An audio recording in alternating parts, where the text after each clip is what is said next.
الحمدلله و الصلاة و السلام علی رسول الله. اما بعد، برادر سوال نمودند که در مسئله به شکم خوب رفتن، یعنی پرو میگیم و پرو خوب رفتن، به شکم خوب رفتن، آیا حدیث برای منعش آمده است یا نه؟ برادران عزیز، بارک الله فیکم، در این مسئله یک چند حدیث آمده است، روایت شده است. والله اعلم. علما جمع نموده اند 7 حدیث یا که 6 حدیث یک روایت، 6 حدیث یک اثر از امام زهری رحمه الله، 6 حدیث یک اثر، یعنی 7 اثر. در بعض اونها رسول اکرم صلی الله علیه و سلم ذکر نمودند که هذا نومة الجهنمیه، یعنی در حدیث آمده است که گویا رسول اکرم صلی الله علیه و سلم ذکر نموده اند که این خوابروی، این نمود خوابروی اهل دوزخ است.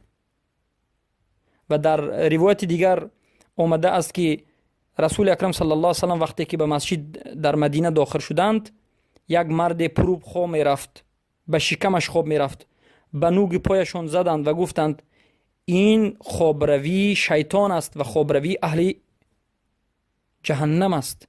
و همچنین حدیث های دیگر روایت آمده است که دلالت به بد بودن این خوابروی می کند، اما همه این حدیث ها ضعیف است، یگان حدیث ثابت نشده است، همه حدیث ضعیف است، حسن هم نیست، همه اش یک توشته حسن لغیری هم نمی شود، همه حدیث ضعیف، ما ضعیف جدا، یا که موضوع یا که باطل است.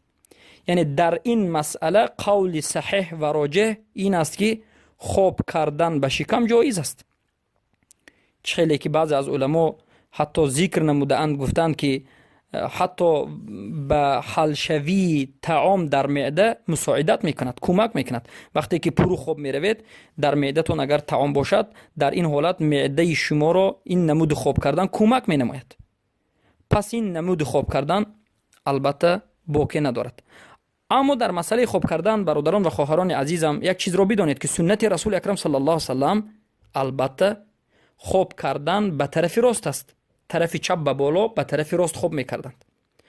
اما این سرشوی خوب است، یعنی تا خوب بردن به شما این عمل سنت است که سنت رسول اکرم صلی الله علیه و سلم است که شما به طرف راست خوب بکنید.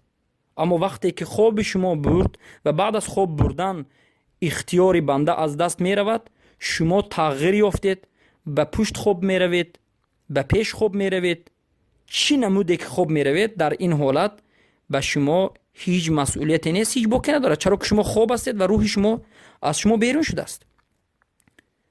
برای همین رسول اکرم صلی الله علیه و سلم میگویند که در مسئله خوب، در حالت خوب بودن، قلم از بنده برداشته شده است. خیلی که حدیث اومده است رفعت الاقلام عن ثلاث، عن النائم حتی استيقظ وعن المجنون حتی یعقل وعن الصبی حتی یبلغ. قلم یعنی نوشته می ایستادگی فرشته که قلم که در دو کتف شما هستند، در 3 حالت این قلم کار نمی کند، هیچ چیزی نمی نوشد. در حالت خواب کردن، در حالت خواب نمودن، در حالتی کسی اگر مجنون باشد، و برای کودک ها تا به سن بلاغت رسیدن برای اونها عقاب نوشته نمی شود. اما حدیث اومده است که برای کودک ها ثواب نوشته می شود.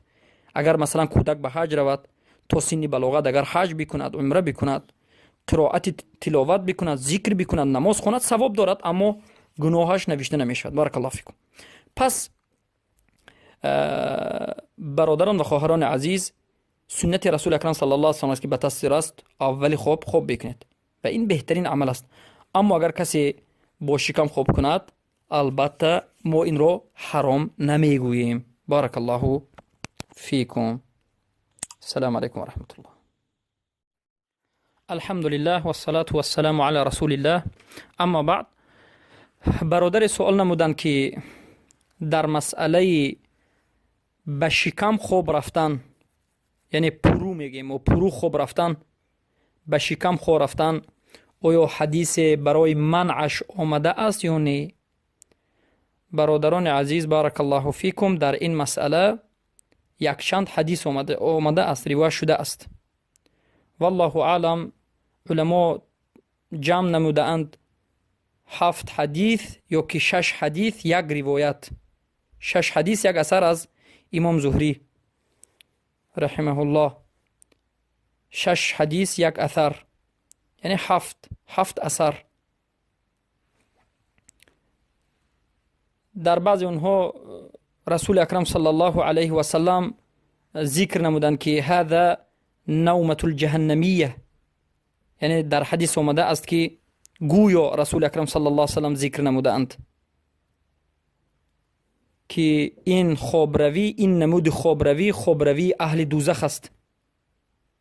و در روایت دیگر آمده است که رسول اکرم صلی الله علیه و سلم وقتی که به مسجد در مدینه داخل شدند، یک مرد پروب خواب می رفت، به شکمش خواب می رفت، به نوک پایشون زدند و گفتند این خوابروی شیطان است و خوابروی اهل جهنم است. و همچنین حدیث های دیگر روایت آمده است که دلالت به بد بودن این خوابروی می کند، اما همه این حدیث ها ضعیف است، یگان حدیث ثابت نشده است. همه حدیث ضعیف است، حسن هم نیست، همه اش یک توشته حسن لغیری هم